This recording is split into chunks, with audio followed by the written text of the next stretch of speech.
Welcome back. If you've just joined us, you're watching the news at 10 on Channels Television, live from Lagos. A reminder of our top stories. Inspector General of Police Mohammed Abubakar kicks against state police, insists Nigeria is not ripe for it.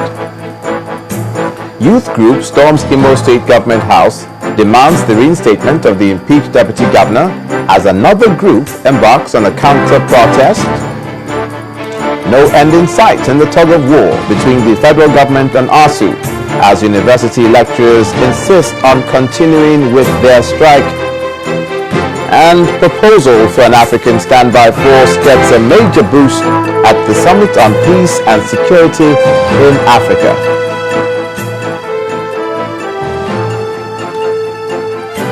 All our top stories can be found on our website, channelstv.com, and on youtube.com/channelsweb.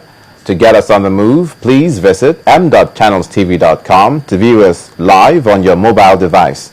You can also download the Channels TV app for Android, iOS, and Windows phones from their respective stores. You can also now interact with the Channels Eyewitness feature on our Android and Windows 8 platforms. If you have a picture or video to share with us, please download the Channels TV Android app on your device, swipe to reveal the Eyewitness menu, and follow the instructions to share your report, your pictures, and your videos. The importance of gender equality, women's health and safety, as well as other gender-related matters aimed at ensuring a healthy, violence-free society in Ekiti State has been brought to the fore again. Speakers at the 3rd Ekiti Gender Summit agreed that every root cause of factors that negatively impact on the health of women must be confronted. Dignitaries from all walks of life, including women leaders, converged on Ado-Ekiti, the Ekiti State capital, for a 2-day summit aimed at promoting gender equality. The summit was convened by the wife of the Ekiti State Governor, Mrs. Bisi Fayemi, in collaboration with the Ministry of Women Affairs, Social Development and Gender Empowerment. These instruments have always emphasized that member nations should put in place all the necessary mechanisms needed to eliminate gender discriminations, ensure equality and human dignity to all men and women. Since the advent of the Governor Kayode Fayemi-led administration, issues bordering on the promotion of the physical and emotional well-being of women have taken the front burner.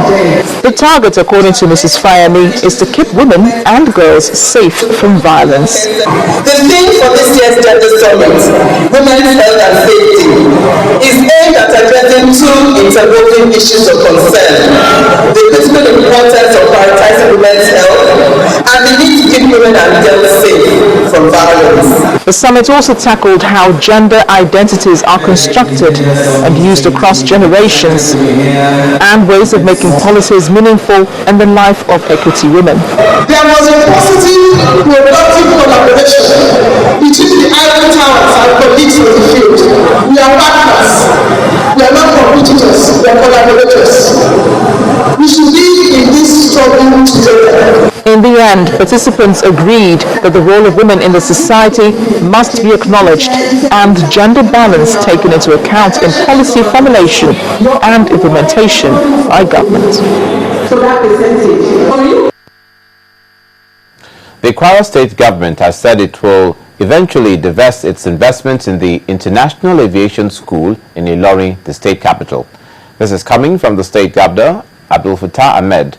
Mr. Ahmed believes the school, which was set up about 17 months ago, will continue to contribute positively to the economic development of the state.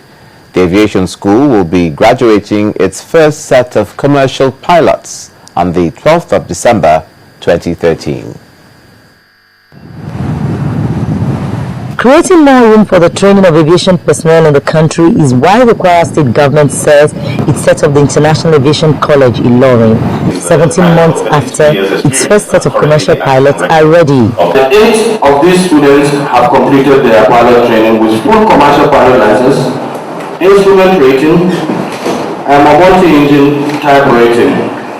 with a record time in 15 months. While 8 pilots will fly the school's flag, the Nigerian Air Force is also latching onto this aviation training institution. Now I have just been taxied by one of our officers.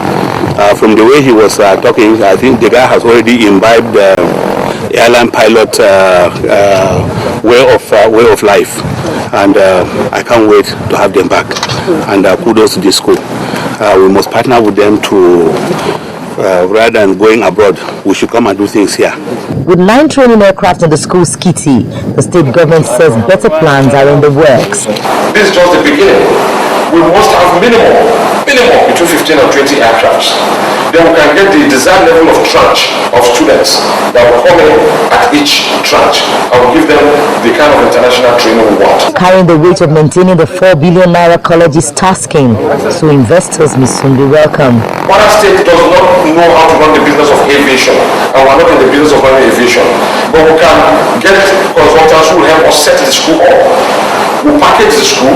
We'll now get those who know how to run the school to come and buy stakes and do what they know how to do best. As plans are being made to equip the school better, its goal is also to become a foremost center of aviation manpower development. To education, ahead of the December the 9th deadline on an ultimatum given to striking members of the Academic Staff Union of Universities to return to their classrooms or be sacked, the lecturers have vowed to obey the decision of their union officials. The Executive Secretary of the National Universities Commission, NUC, Professor Julius Okoje, had earlier told journalists in Abuja that the ultimatum had been shifted to enable ASUU carry out the burial ceremony of Professor Festus Iyayi. Our correspondent, Gloria Amezoke, reports that many chapters of the Lecturers' Union are bent on continuing with the strike unless the federal government fulfills all demands.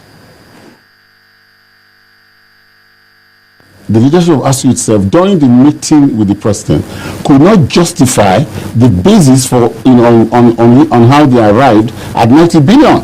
So I cannot just give you 90 billion when you are not even giving me the parameter or the platform or the, what indices you have used to calculate it. This controversial 97 billion naira earlier demanded by the Academic Staff Union of Universities to pay earned allowances as contained in the 2009 agreement signed between the federal government and ASUU started off the face-off between university teachers and the government.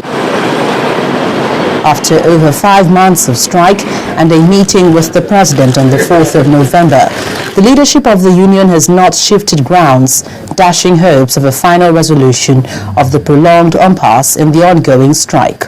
All vice chancellors of federal universities that are currently on strike should immediately... What appeared to worsen matters after talks was the resume or be sacked ultimatum issued by the supervising Minister of Education. How easy it is for ministers and governments to take refuge in political blackmail.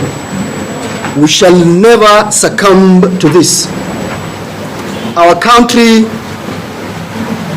is our union's constituency. Even if you sack the current lecturers and you employ new lecturers, what then happens? Would that mean the end of the problems of the education sector in the country? I don't think that would be it. Although the federal government had extended the ultimatum to December 9 for ASUU members to resume work or face outright sack in their respective universities, many of the lecturers remained adamant, insisting that only the fulfillment of all conditions would make them compromise their 5-month struggle. Councils have directed that by the 9th, we now shift that date to the 9th of December to allow those who have traveled to have come back to the setting. I'm afraid it appears the face-off will continue because we will wait for our national leadership to tell us what to do. The whole discussion about money being released started just yesterday. But we are saying, fine, that's a good development. If government in its wisdom thought that, yes, that should be done. But we are simply asking, we are in a civilized society. Government is about procedure. And I'm correct to say that we are in a regime of due process. You understand that? It's normal and natural that government should officially, communicate to ASUU so that that transaction between government and CBN be documented. then we know that we're making progress. The University of Abuja, like some others, have begun scanty lectures. Few students were seen on campus, while lecture halls were empty. Here, less than 50 students who have registered are receiving lectures. At least we have received 2 lectures this week. One was on Monday and another was Wednesday. Our belief is that, okay, we met with the president, there were some conditions, and let's respect the president and say, okay, we've called off. But then we now expect that the president will also lift his own words. Because, I mean, the president cannot say, no, we will not attend to you until you resume, and we cannot also come and say, we will not resume until you attend to us. We cannot continue like that. Some curious students were also seen milling around the campus in anxious expectation for any favorable news about the strike. Most of us are looking at the whole thing as if ASUU don't have the interest of the student at heart. And that is why most of us have decided to resume, despite the few who have decided to stay back, not coming to school. We students who are feeling the impact have resumed because we want to be in school. Some of us have other things ahead of us that we want to go into. So keeping us at home don't make any sense. So we are ready to resume. For those lecturers who are ready for us, we are also ready for them. Now, even though the federal government has presented proof of deposit of the contentious 200 billion naira meant for the funding of universities as demanded by ASUU into the coffers of the Central Bank of Nigeria, the union has so far not blinked in response.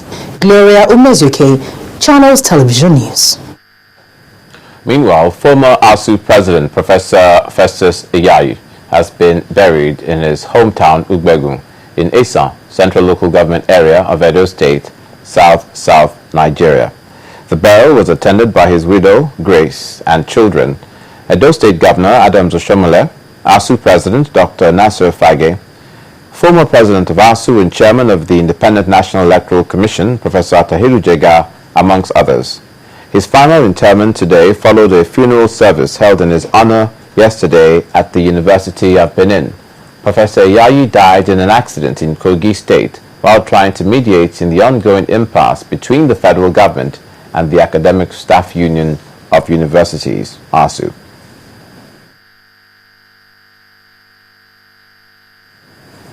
Still ahead on the news at 10. Our focus on health today centers on the fight against HIV/AIDS and examines the need for early treatment after detection. Please stay with us.